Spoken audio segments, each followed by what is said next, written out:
Welcome everyone. I am Dr. Adriel Boals of Hobnob Games, and this is the fourth tutorial in our intermediate series. And today we're going to continue our discussion of getting inside your opponent's heads. As always, you can find us at hobnob.games, where you can find this tutorial along with all of our tutorials and download our poker app and play live poker. So today we're going to continue our discussion about getting inside our opponent's heads. And I kind of mentioned before, but I want to take a little more time to talk about this, about the importance of knowing your enemy. We talked about last time that poker is war. And in any war, it's extremely important to know thy enemy. And this is an idea first put out by Sun Tzu in his famous book, The Art of War. And in this book, he famously said, if you know the enemy and know yourself, you need not fear the result of 100 battles. If you know yourself, but not the enemy, for every victory gained, you will also suffer a defeat. If you know neither the enemy nor yourself, you will succumb in every battle. And I think this is true in poker too, because again, poker is war. We're going to battle against our opponents. So it's extremely important that we know our enemy. Now, he's also saying it's important to know yourself, and that is important in poker too, to have an honest look at yourself in terms of your poker strategy, of your strengths, of your weaknesses, and your tendencies. We'll get to that and spend more time on that topic in a later tutorial. Today, we're just going to focus on knowing your enemy. So in sports, coaches and players will spend hours and hours studying game film to prepare against an opponent. So for instance, even in the NFL, the coaches will spend hours and hours during game week studying game film of the team they're getting ready to play on Sunday. In fact, some of the coaches don't even go home during game week. They just sleep in their offices because they're spending as much time as they possibly can studying game film. And what are they looking for? What's the purpose of this? Well, we're trying to discover our opponent's strengths and our opponent's weaknesses. So for example, let's say that a basketball team's getting ready to play and the other team has a star shooter, a star player who's a really, really good three-point shooter and is a threat to tear apart a team's defense. But in their game film study, they discovered that this particular player shoots 45% from the left side of the basketball court, but only 27% from the right side. That's a pretty big difference. Once you know this, you can now adjust your defense to try to force this player to shoot more from the right side than the left side. And if you can do this, you get a huge strategic advantage when playing against your opponent. We also want to determine our opponent's tendencies. If we know their tendencies, then we can make the appropriate adjustments. So for example, maybe in a game study, we learn that a particular football team, when they're on first down, they run the ball 70% of the time and throw the ball 30% of the time. Well, that's a massive imbalance here. Now, if a defense recognizes this, then they can be prepared that when they're playing against their opponent on first down, they can adjust their defense to be prepared to play against the run.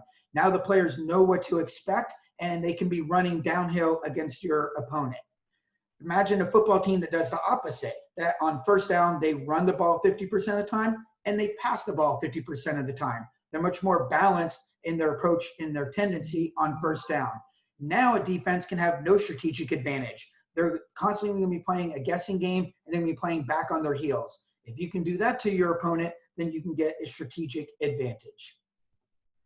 In poker, poker players have massively imbalances in their actions and what they do. So kind of like a football team that's maybe imbalanced on their play selection on first down, poker players oftentimes are massively, massively unbalanced in their actions. So for example, maybe there's a conservative player who only three bets pocket aces and pocket kings, and that's it, and maybe ace king.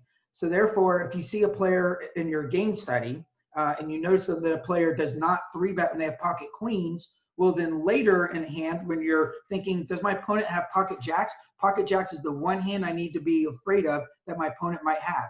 You can think back to the pre-flop action and go, well, my opponent did not three-bet, an opportunity to three-bet pre-flop, but he just called the raise, did not then re-raise with a three-bet. So if he does not three-bet with pocket queens, probably does not do this with pocket jacks. So we can notice these massive imbalances in our opponent's ranges in poker. So in poker, in order to figure out what our opponent's strengths and weaknesses and tendencies are, we need to constantly watch game film. And the good news is you don't have to spend hours and hours watching film at your home. The game film is happening right in front of you at the poker table. So this is massively important. So when you are not in a hand, if you get dealt 2 cards and they're trash cards and you just fold, what the vast majority of poker players do is they stop paying attention to the action in the game. They pull out their phone and they're scrolling through Facebook. They're watching the game that's on the TV. They're in the poker room. They're checking out the cute cocktail girls. They're doing anything other than paying attention to the rest of the hand. Because they figure if I'm not in the hand, it's boring. Why should I be paying attention? You should be paying attention to the hand because that's your game film. You're watching your game film on your opponents to figure out what their strengths, weaknesses, and tendencies are. So we can get an idea of what our opponent frequencies are. If you're constantly paying attention, then you start to know who's seeing every flop. Therefore, that they don't. They oftentimes will play with weak hands. Which opponents are folding a lot? Which opponents are 3-betting a lot? Which opponents, are constantly raising on the flop and then folding on the turn. You can only know this by watching the game film happening in front of you. And here's what I'm doing. Not only am I watching the action in the hand when I'm not in the hand, the whole time I'm praying that the hand gets the showdown, because at showdown, the players are forced to turn over and show their cards. To me, that's a huge moment, and I'm definitely paying attention when they turn over their cards to what they had this entire time. And there have been times at a poker table where it's showdown, the players have to reveal their cards, and I look up at the players who are not in the hand at my table, and I swear 80% of them are on their phone, they're watching TV, checking out the cute cocktail waitresses, they're not paying attention. Yet this moment is worth its weight in gold.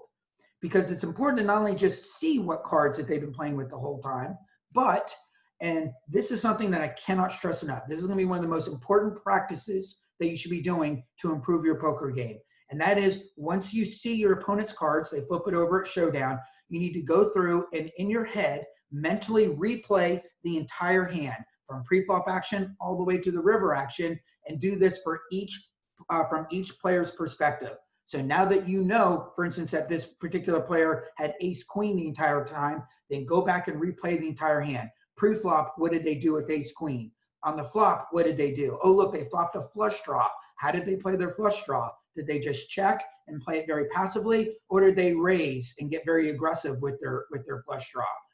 If you do this and go all the way through, now you can start to get inside of your opponent's heads. You can start to get an idea of how they think about and understand the game of poker. You can understand their tendencies, their strengths, weaknesses, and their patterns in their poker strategy and their poker play. Now, this can get exhausting. I'll have to admit, if you do this for even just 30 straight minutes where you're constantly paying attention to the action, remembering all the action, what happened pre-flop, that player raised and that player called, that player re-raised, that player folded, then on the flop were these cards. It's mentally exhausting to constantly pay attention to all the action and then mentally replay the hands. But you don't think that NFL coaches are exhausted at the end of the week getting ready for the game? Of course they are, but they're also prepared. And the opponent who is most prepared is going to win that battle every time. So it's tiring, but it's critically important that you put in this effort to watch the action, watch the game film in the hand, then mentally replay the entire hand. And then once we replay the entire hand from each player's perspective, we want to extrapolate. We want to go, okay, what does that mean? If this player does not 3-bet with pocket jacks, what does that mean? That player did 3-bet, and oh, look, it turns out at showdown, they had to turn their cards over, and the person had ace-8 suited. Okay, this player is willing to 3-bet with ace-8 suited, and then look, when they miss the flop, they still continue to fire. Now I can extrapolate about what this player will do in other types of situations. So all this comes back to Sun Tzu's advice about know thy enemy. And we do this, we're able to get inside our opponent's heads by constantly watching the game film, paying attention to the action, mentally replaying the hand from each player's perspective at showdown, and then extrapolating from that information. So what are we going to do next? In our next tutorial, we're going to do this together. We will watch a hand that we're not involved in, but we'll just watch the action. And when it gets to showdown, we'll go through and mentally replay the hand from each player's perspective, and then we'll extrapolate about what that action tells us about this each player's tendencies. As always, you can find us at hobnob.games, where you can download and play on our poker app. We'll see you next time.